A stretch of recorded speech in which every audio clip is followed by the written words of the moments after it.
How's it going, everybody? Massy here from Soul King Crew TCG. Today we have a nice little video for you. We have some gameplay of a match that I played on OPsim.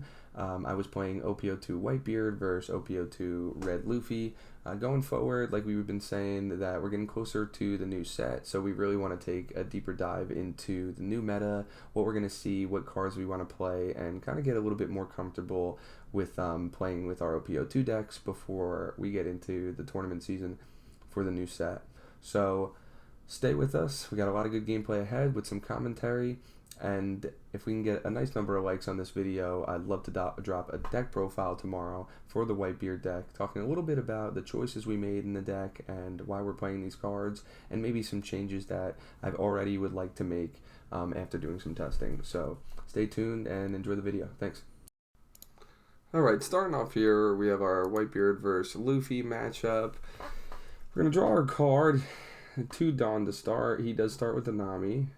Love to see it. We just draw a card, pass, take our life, right? We do get the Jojo off the life. Our hand's looking pretty fine. We are going to see another Nami come down here for the Luffy player. He's going to toss a couple Dawn on here and swing lead. We decide to combo out here.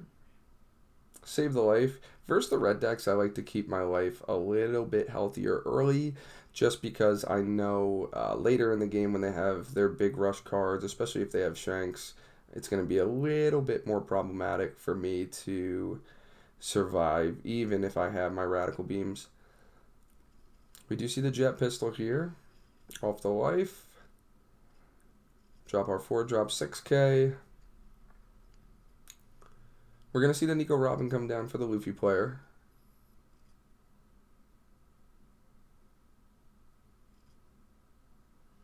Looks here, we're trying to decide what would be the best course of action after this. We do see that he's going to go 6 to 6. We're thinking a little bit about how we want to kind of combo out of it and keep ourselves healthy. We do drop the 2k here. We wanted to keep the Marco in hand. We are highlighting it there because that card is absolutely insane for Whitebeard. Just being able to pitch a card, or a Whitebeard card, when it gets KO'd and you're at 2 or less life, bring it back, rest it, and just kind of keep it floating back to the field. Okay, we are going to think about jet pistoling the Robin here, but we're just going to swing 7k instead.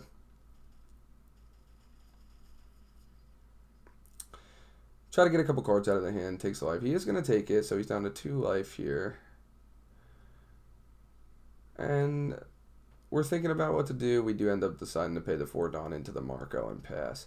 Now, you'll notice, I believe it's this turn, I make a little bit of a misplay here with thinking that I could bring my Marco back, not realizing that I was at 2 life. Think about coming out to save it, but we end up letting him take the 6k here. Now that he's at a lower life pool and we're able to deal with some stuff on the board, having a lot of event cards in hand. Think about a little bit of what to do. We kind of want to clear this Luffy off the board just to relieve a little bit of the pressure that our opponent's putting on us. With 4 Dawn left, we're going to attach 2 to our leader, swinging for 8k. Either way, he's going to have to take it if he doesn't have the combo or get a few cards out of the hand.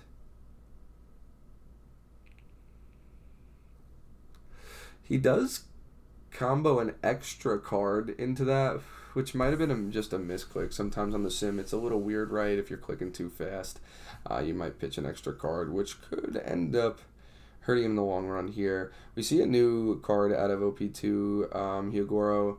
It's going to give the Nami or the Robin +2. Just puts a Dawn on the Robin. He's going to swing at our leader for 7k here. Now, he's got a big field, but we are going to have some combo in hand here to reduce that incoming damage. No Dawn left, so he does just swing there and pass. Okay.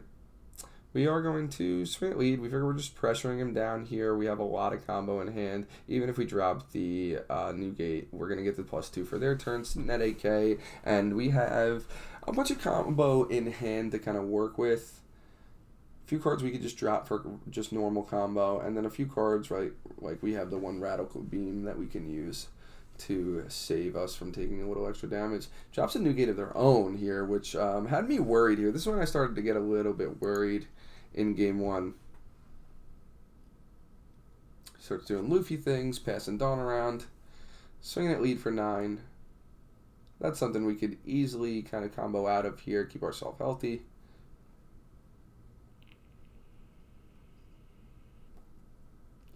The 10K comes in, we are going to use the guard point and pass back so we don't take any damage.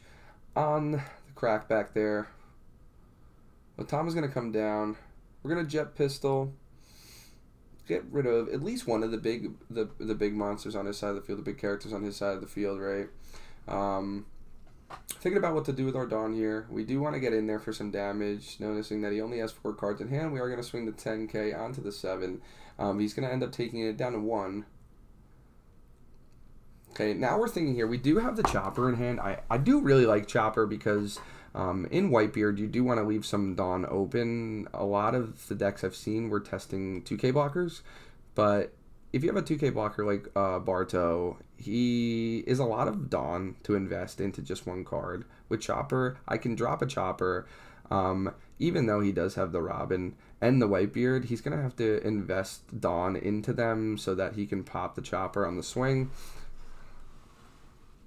which was my original thought anyway. Right, so as long as I'm able to combo out of a swing or two here, we'll be okay.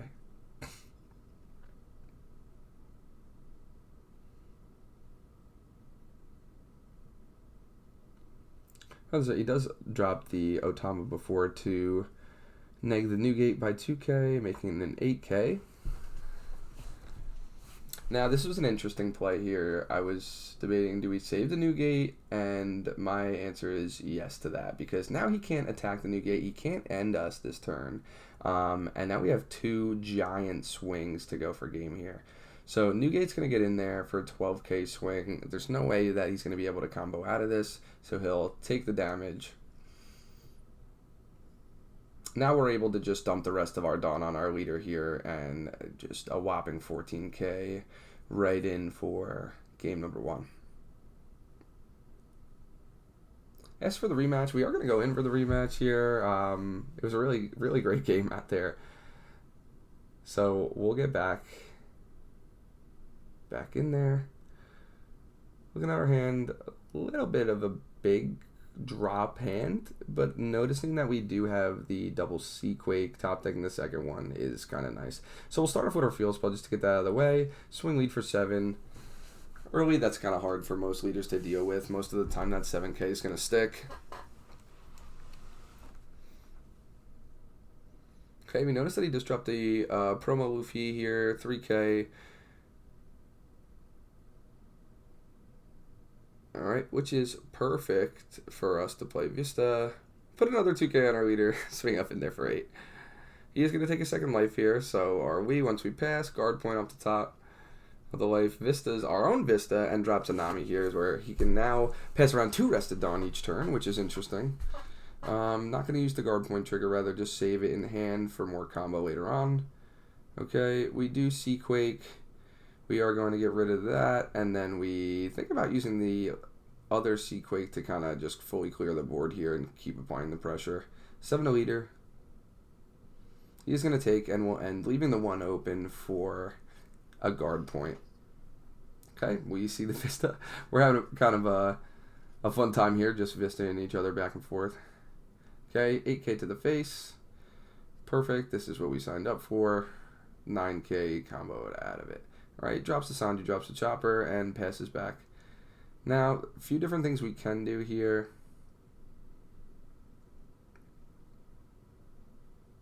We end up thinking for a little bit because we wanted to see kind of what's the most optimal. I think putting a lead here, trying to get the Chopper out of the way. But he does end up taking it, which was a very interesting play on our opponent's part. But being that we have the Marco being able to be dropped, we do have the guard point. We're checking for how much combo we do have in hand. And then we are going to pass over it. Now, this is where we need to be safe, right? He can take the life and swing in with Sanji. But the fun part for us is we left up some Dawn so that we could kind of bluff a little bit.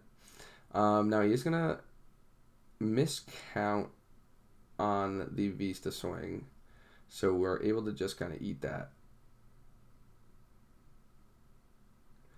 Sanji's going to activate his main, take a life, gain 2,000 power. So he is definitely trying to push forward with the game here. We do have the blocker up. Marco is going to get popped by the jet pistol.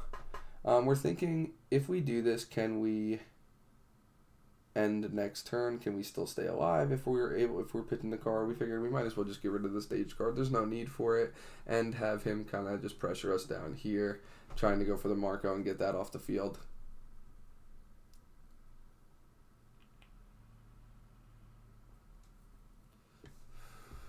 Here we have the realization that Marco is not once per turn.